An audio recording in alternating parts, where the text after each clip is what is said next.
Ito kasi may kakampi ka. Dito ka magpakita ng tapang mo. Hindi yung nandun ka lang. Alam mo, ang mahirap kasi sa'yo, gusto lang nating malaman ang katotohanan sa likod nito. Ang dami mo ng ginawa eh. Dinamay mo pa yung mga kasama na, hindi dahil sa kasama namin sila, kundi hindi tama ang nangyari at ginawa mo. You are trying to besmirch the reputation of this committee. Itong committee ito, hindi ito gawa-gawa lamang. Ito'y pinapayagan ng ating saligang batas. Ito'y pinapayagan at pinayagan ng 300 mahigit na membro ng Kongreso na kung saan ay merong mandato ng taong bayan. Kaya wag mong pastusin ito. Yung tapang mo, nawawala eh. Tawagin mo yung kakampi mo.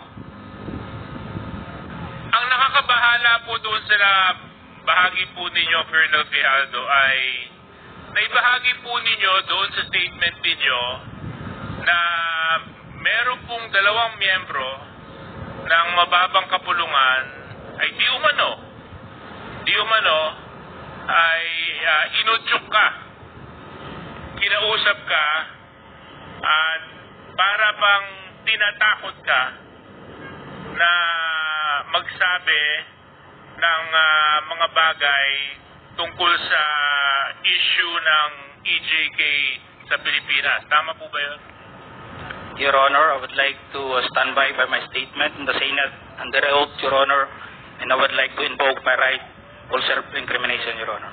Okay, but you have already stated your statement. So, Comsec, meron po ba tayong kopya ng affidavit ni Colonel Grijaldo? Your Honor, I apologize, we have not secured a copy of... But I think the very resourceful Chairman Akop will allow me to...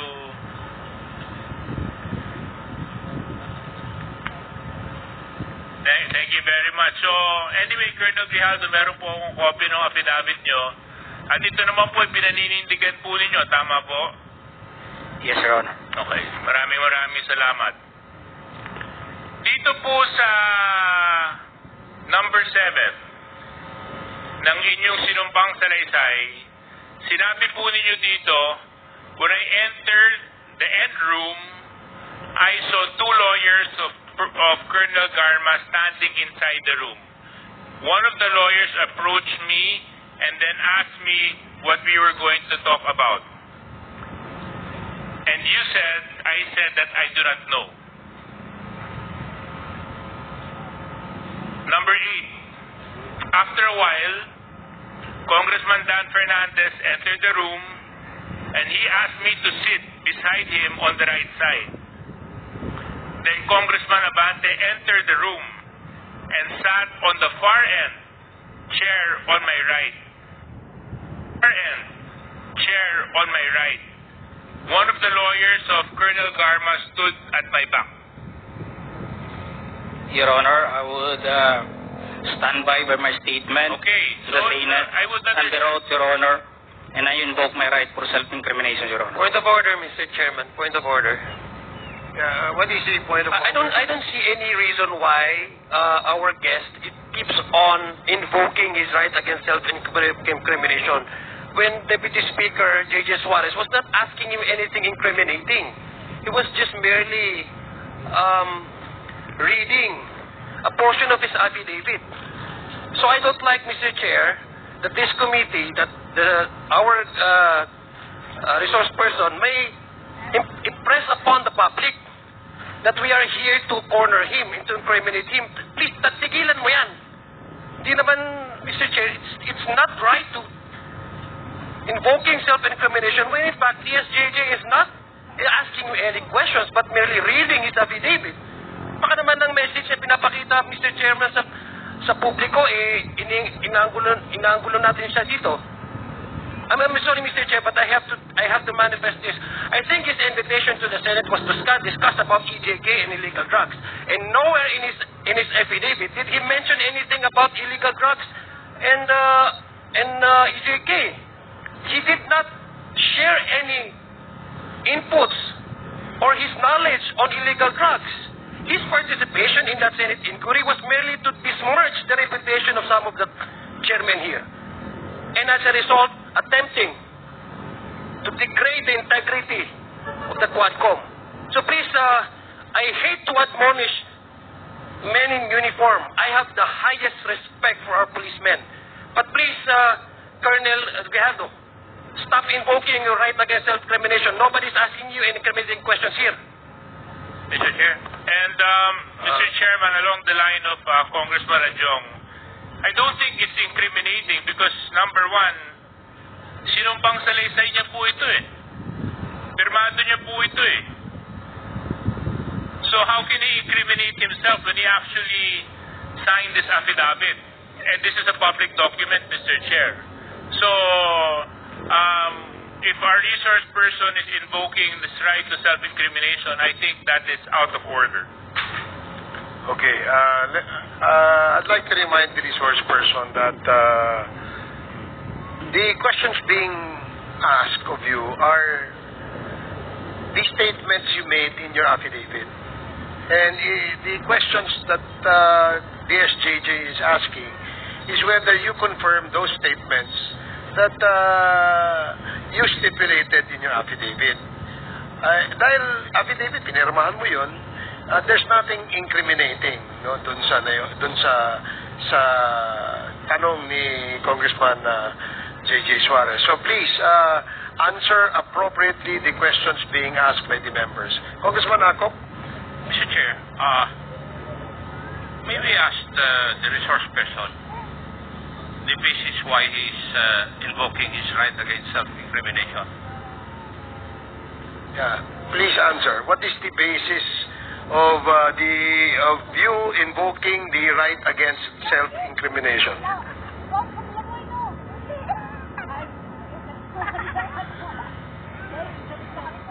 Police colonel ka, investigador ka dati. You know the basic rudiments of investigation. Alam mo dapat kung kailan i-invoke yung right against self-incrimination. Di po ba? Kasi nagko-conduct ka ng investigation eh. Now, may I know your legal basis why you are invoking your right against self-incrimination?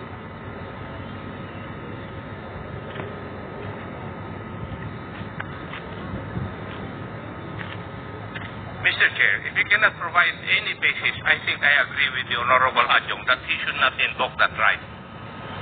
Thank you, Mr. Chair. Thank you. I share the sentiment of Congressman Acop. If indeed the resource person cannot explain to this committee why he is invoking his right against self-incriminations in reply or in response to the questions raised by the SJJ Suarez, then I would agree that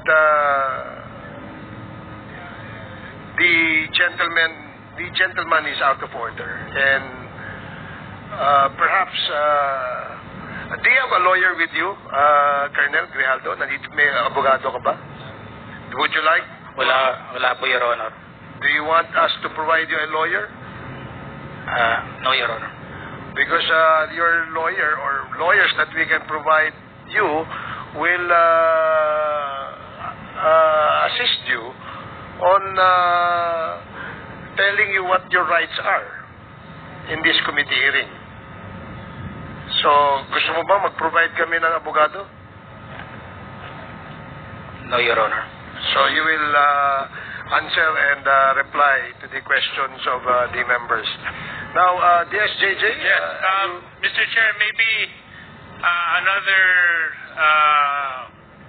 opportunity we can provide to the resource person. Colonel Grijaldo, kung kayo po ay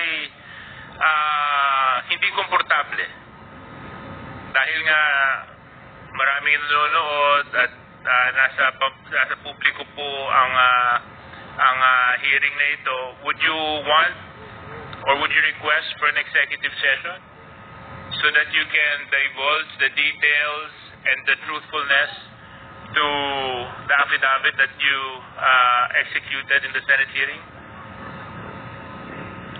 No, Your Honor.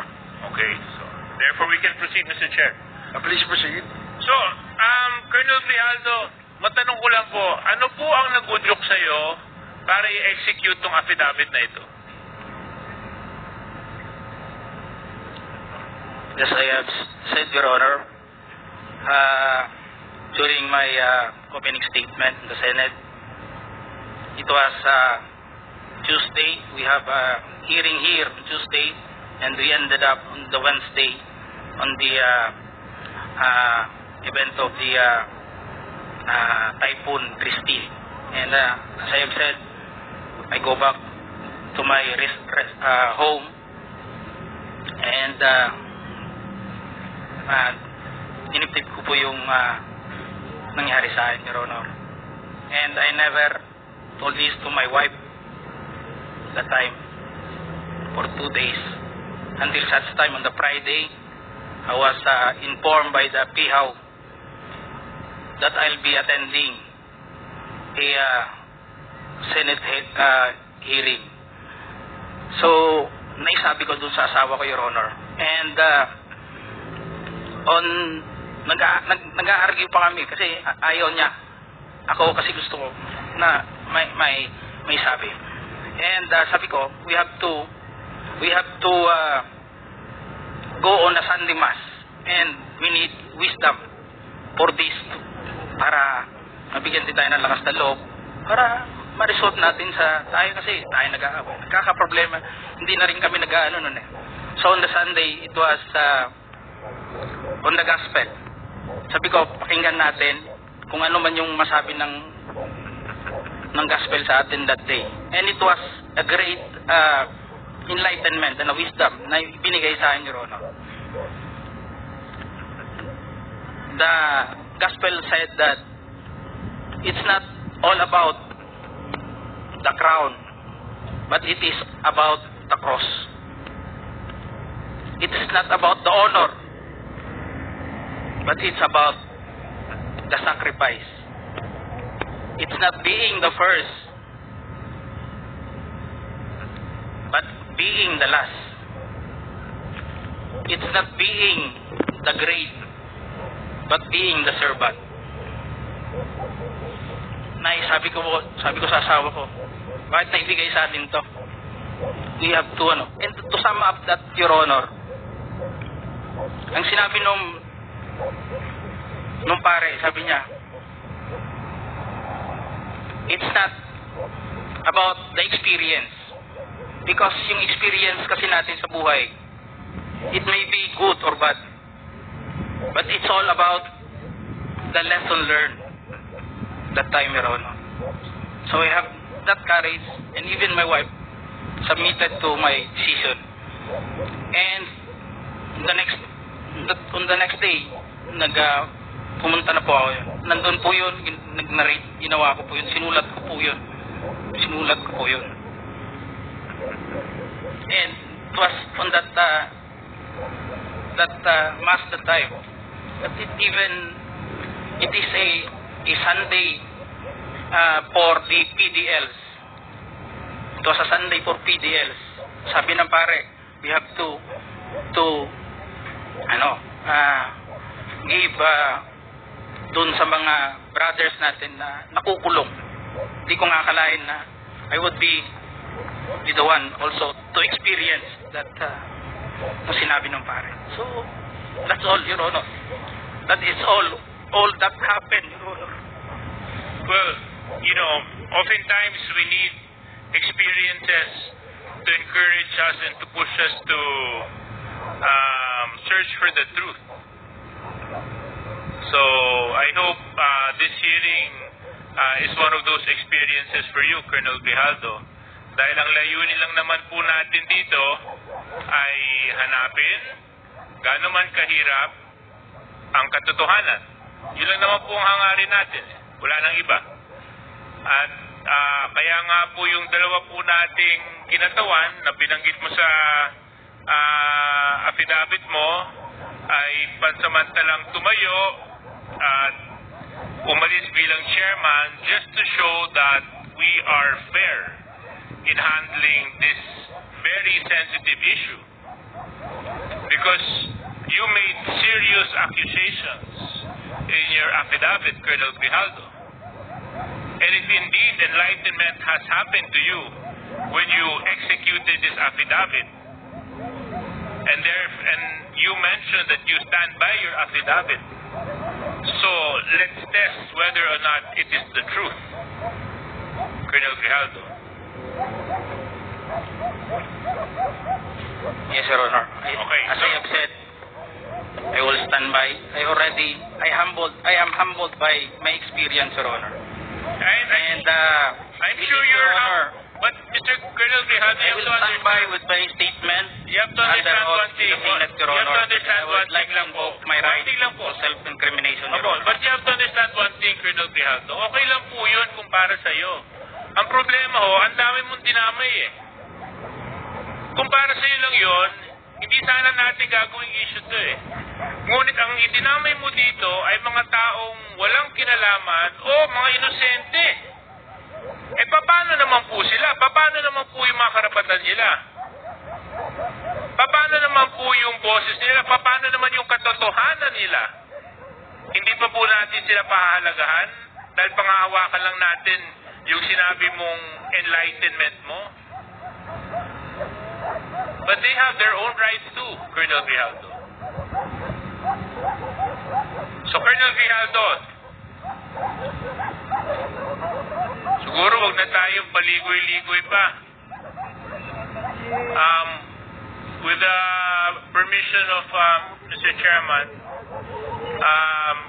Colonel Grijaldo, you made some serious accusations here. In fact, so serious that it was even carried by our media news for almost a week, 2 weeks.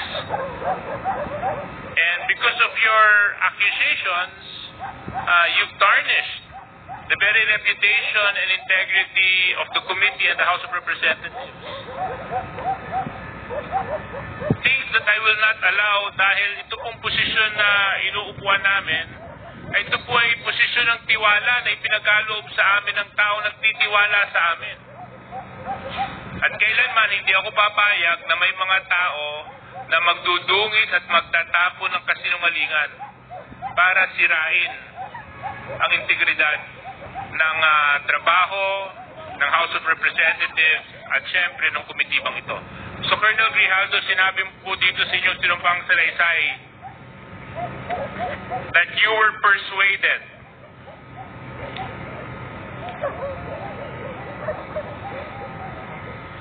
Your Honor, and you said ikaw naman, Colonel, ganito lang yan. Alangan namang walang insidente o mangyayari sa panahon na yon. I answered that I served as COP, Chief of Police in Mandaluyong during COVID-19 pandemic, and there were less crimes committed and we did not receive any reward from anyone. I added that we only received funds as additional MOOE support fund for the Peace and Order Fund of the LGU. But dito po sa earlier part, sinabi mo that you're persuaded. Is this true, Colonel Grijaldo?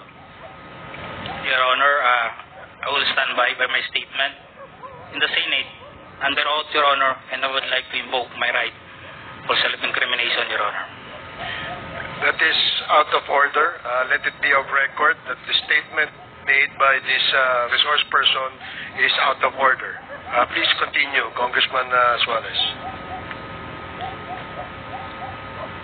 Number 17, sinabi nyo dito, I then respectfully told Congressman Dan Fernandez that anyone can debunk my statement if I confirm the testimony of Colonel Garma about DDS in 1999. Since I was not a member of the PNP at that time and I have no knowledge as to the reward system. Additionally, I said that the work of policemen are noble that requires great sacrifice even without reward or award. It is our moral obligation and a call of duty to serve our country and our people. If I may continue, Colonel Grijaldo. At sinabi mo, Congressman Dan asked me, Colonel Garma, anong masabi mo sa kanya tungkol kay Barayuga? I politely told him I cannot comment on the case when I respectfully answered him, Sir, mahirap yan. Kasama kami sa nag-iimbestiga at hindi ko alam kung anong kinalaman niya at may investigasyon din kami. Baka ma-incriminate ako, sir. Tama po ba ito, Colonel Grijaldo? Your Honor, Yes or no lang po, ha? I will stand by my statement in the Senate under oath, Your Honor, and I would like to invoke my right to self-incrimination, Your Honor. Again, the resource person is out of order, and let it be of record that he is continuously disrespecting this committee by refusing to answer appropriately to the questions propounded by the member. Alam mo, Colonel, if I may, DSJJ, binibigyan ka namin ng pagkakataon dito eh. Noong nasa Senado ka, ang tapang-tapang mo eh. Bakit dito ay mo magtapang ka rito? Ipakita mo yung the same candor, the same tapang na pinakita mo doon. Di ba? Bakit hindi mo gawin yan dito ngayon? Nagtatago ka sa likod ng right against self-incrimination eh. Tinatanong sa'yo, a relevant question. Matapang ka lang doon sa Senado kasi may kakampi ka. Dito ka magpakita ng tapang mo. Hindi yung nandun ka lang. Alam mo, ang mahirap kasi sa'yo, gusto lang nating malaman ang katotohanan sa likod nito. Ang dami mo ng ginawa eh. Dinamay mo pa yung mga kasama na, hindi dahil sa kasama namin sila, kundi hindi tama ang nangyari at ginawa mo. You are trying to besmirch the reputation of this committee. Itong committee ito, hindi ito gawa-gawa lamang. Ito'y pinapayagan ng ating saligang batas. Ito'y pinapayagan at pinayagan ng 300 mahigit na membro ng Kongreso na kung saan ay merong mandato ng taong bayan. Kaya wag mong pastusin ito. Yung tapang mo, nawawala eh. Tawagin mo yung kakampi mo. Ang hirap, alam mo, Colonel, nag-imbento ka ng kwento. And then you speak about honor. And then you speak about the gospel of that was given to you by a priest. Talking about honor and which alam mo ba kung bakit merong honor? Pag hindi ka sinungaling, may honor ka.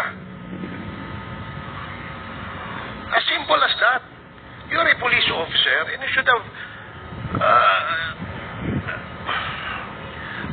kasi, yun ang dito eh.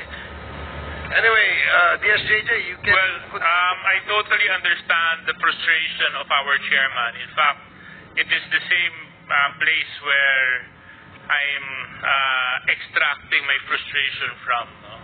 Kasi nung Senate hearing, napanood ko yung binanggit mo, Colonel Grijaldo, at ako naman, hindi naman araw-araw, na tuwing magkakaroon ng Quadcom hearing, nandito ako.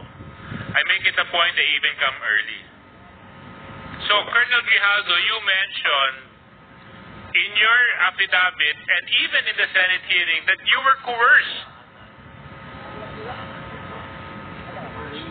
Coerced by certain members of this committee. Totoo ba yun? Oo, hindi. Your Honor, I would like to invoke Oo, my right hindi. to It's a simple yes or no.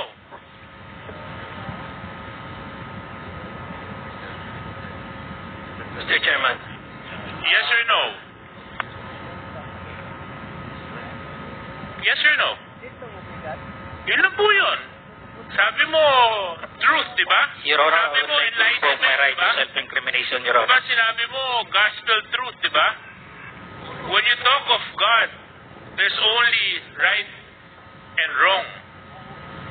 There's nothing in between. You want to talk about honor, Colonel Grijaldo, kung gusto mo, Colonel Grijaldo, mag-uusap tayo tungkol sa integridad ng isang tao, ang pagsabi ng katotohanan is the simplest way to show. Huwag kalimutang mag-like and share sa mga YouTube channel. Alam palagi kayo updating sa aking mga upload.